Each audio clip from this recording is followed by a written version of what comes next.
Alles hat mit dem großen Schmieden von der Ring angefangen. Du musst den Ring vernichten, Frido.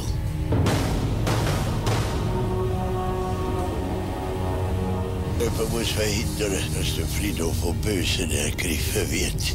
Ja, aber doch nicht Frido. Es ist doch gefährlich mit Zusammenheben! Hurengatt, verdammt! Jetzt ist es.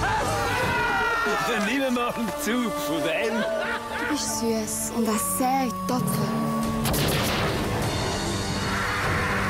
Mach einfach das gleiche wie ich und dir kann nichts passieren.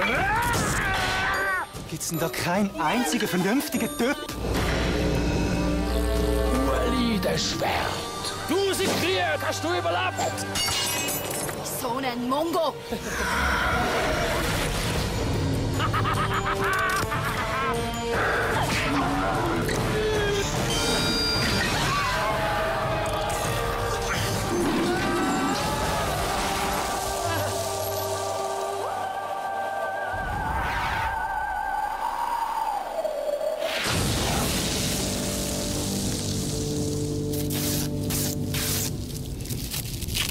Voilà!